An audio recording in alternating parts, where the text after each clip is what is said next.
السلام علیکم ناظرین، میں ہوں نادر خان اور آپ دیکھ رہے ہیں میرا یوٹیوب اور فیس بک آفیشیل پیج۔ ناظرین، آج میں سیاسی حوالے سے اپنے ولاگ میں گفتگو کروں گا۔ سب سے پہلی خبر یہ ہے کہ فروخ حبیب جنہوں نے کل اپنی پارٹی کو چھوڑ دیا تھا، کل میں نے آپ کو بریفلی تھوڑا سا بتایا تھا ان کے بارے میں، لیکن آج تفصیلاً میں اس کے اوپر گفتگو کروں گا۔ اس کے علاوہ آج فضل الرحمان نے پریس کانفرنس کی ہے، اس نے جو باتیں کہی ہیں اس کے حوالے سے بھی تھوڑا تفصیلی طور پہ آپ کو بتاؤں گا۔ سب سے پہلی بات یہ ہے کہ فروخ حبیب جنہوں نے کل پریس کانفرنس کر کے اپنی پارٹی کو چھوڑ دیا تھا، پاکستان تحریک انصاف کو، اور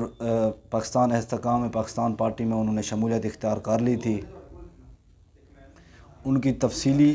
بات آج میں آپ کو یہ بتاؤں گا کہ 2 دن پہلے ان کی جو اہلیہ نے ایک عدالت میں درخواست دی ہوئی تھی کہ ان کو بازیاب کرایا جائے۔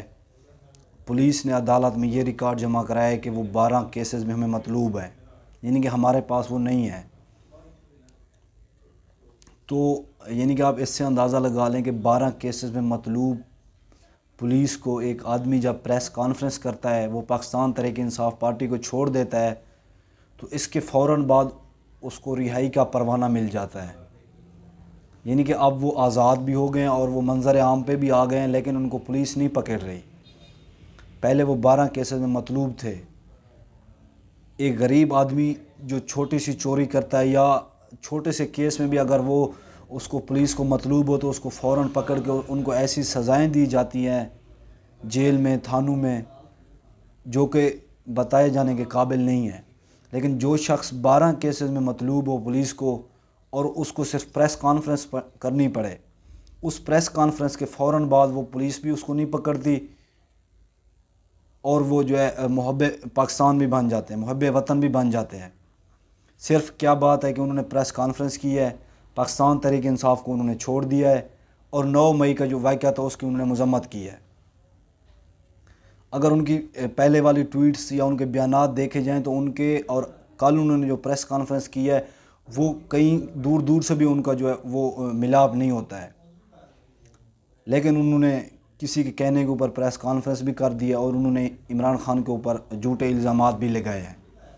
تو میرے بتانے کا مقصد یہ تھا کہ وہ 12 کیسز میں مطلوب پولیس کو آدمی ایک پریس کانفرنس کرنے کے فوراً بعد وہ رہا ہو جاتا ہے اور اس کو پولیس پکڑتی بھی نہیں ہے۔ آپ اس سے اندازہ لگا لیں کہ اس ملک میں قانون اور آئین کتنی کام کر رہا ہے۔ اس ملک میں اس وقت کوئی قانون نہیں ہے اور آئین بالکل ہی معطل ہے۔ اس کے علاوہ اگر بات کی جائے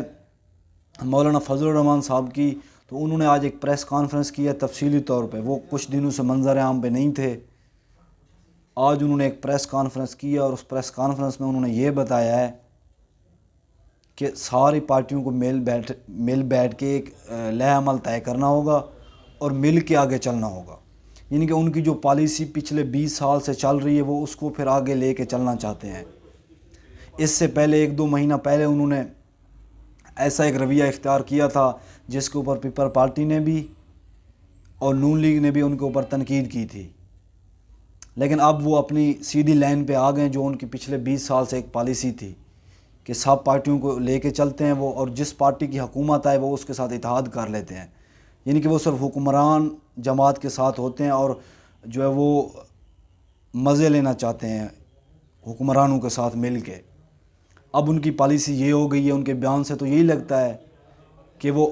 دوبارہ سے اتحاد کرنا چاہتے ہیں، جس طرح انہوں نے پہلے بیان دیے ہیں پاکستان پیپل پارٹی کے خلاف بھی اور نون لیگ کے خلاف بھی۔ تو جب انہوں نے دوسری طرف رد عمل دیکھا ہے تو ان کو پتہ لگ گیا کہ اب میرا کسی پارٹی کے ساتھ اتحاد کرنا بنتا ہے، کیونکہ پاکستان تحریک انصاف تو ان کے ساتھ اتحاد کرتی نہیں ہے۔ اس کے علاوہ 2 بڑی پارٹیاں جو بچ گئیں اتحاد کے لیے، تو انہوں نے آج ایک تفصیلی پریس کانفرنس کی اور اس میں بتایا کہ میں اتحاد کے لیے تیار ہوں تاکہ پھر دوبارہ مجھے وزارتیں مل سکیں جس کے میں مزے لوٹ سکوں۔ آج کے لیے اتنے، مجھے اجازت دیجیے۔ اللہ